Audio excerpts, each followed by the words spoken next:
start this lesson with a quote from John Allspaw, The Infinite Hows. Asking why too easily gets you an answer to the question who. Asking how gets you to describe the conditions that allowed an event to take place, the conditions. So in the last lesson, we examined the structural failure of linear causality, the assumption that complex incidents can be understood by tracing a single chain of cause and effect. The assumption. This lesson shifts focus from structure to language, not the architecture of the 5 whys, but the words themselves, specifically that one word, why. It might seem harmless. Something went wrong and we want to understand it, so we ask why. But decades of research in psychology, linguistics, and organizational behavior shows that when why is directed at a person after a failure, it reliably produces defensiveness, not understanding. It doesn't encourage them to open up. It doesn't help us get the answer. Once defensiveness activates, learning stops. And this is not even about tone or intent. It's not even why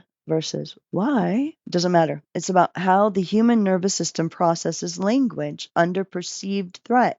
The difference between asking why and asking how or what is not stylistic. It's actually the difference between eliciting justification and eliciting description. Imagine your manager approaches you and asks with a neutral expression, why did you deploy that change on Friday? Now, what if they instead asked, walk me through how the Friday deployment unfolded? The event is exactly the same. They're asking potentially the same question, and the authority level is exactly the same, but the internal experience, your internal experience, is not the same. Why did I deploy that change on Friday? Why wasn't I supposed to? What do you mean why? That would be the natural reaction. The second, though, positions you as a subject matter expert. Walk me through how the Friday deployment unfolded. So if I'm asking you to walk me through how it unfolded, I am not insinuating that you did something wrong at all. I'm telling you I'm interested in learning the details around what was going on there. Huge difference. And in fact, if a superior asks you something like that, sometimes you're excited that they're interested in what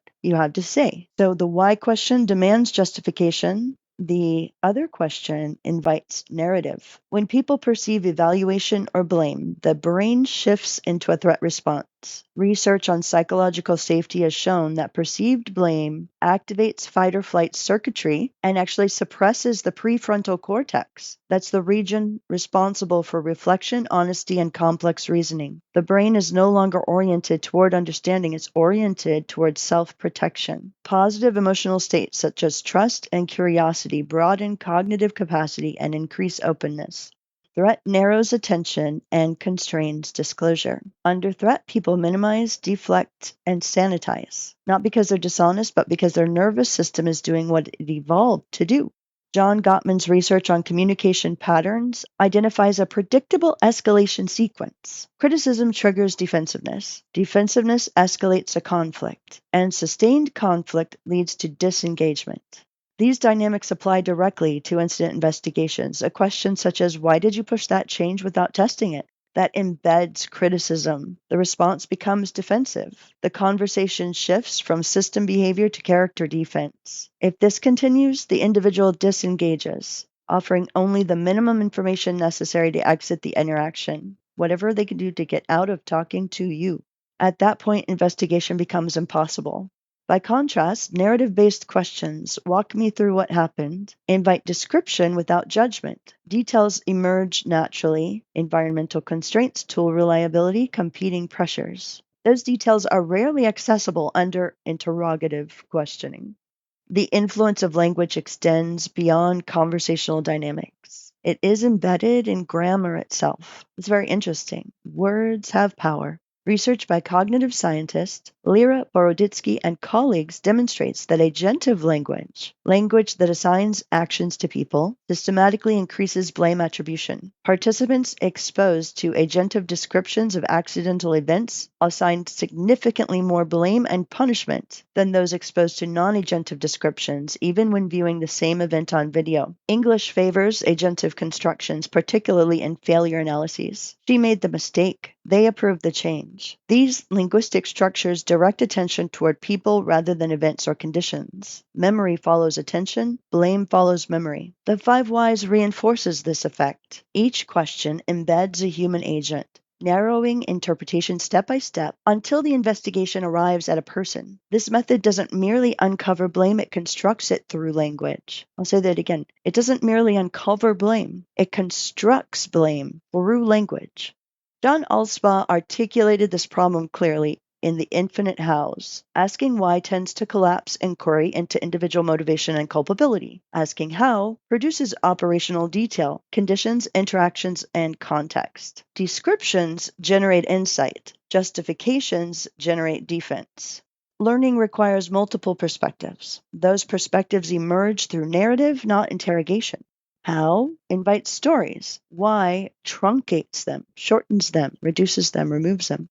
Research in social psychology demonstrates that defensiveness is an evolved self-protective response, intensified when individuals feel their group identity is threatened. When people fear stigma or exclusion, information flow degrades. Defensiveness decreases when people feel respected, valued, and included. This is not leniency, it's a prerequisite for truth. Amy Edmondson's work on psychological safety shows that teams learn more when people feel safe to speak openly. High-performing teams report more errors not because they fail more often, but because they're not concealing as much. They don't have to worry about it. Language is the gateway to that safety. The first question sets the tone for everything that follows. The 5 whys combine threat-triggering language, agentive grammar, and linear framing into a self-reinforcing system. Each why increases defensiveness. Each defensive response reduces available information. The reduced information produces a simplified story. The simplified story confirms the assumption of individual failure. Blame isn't discovered, it's manufactured.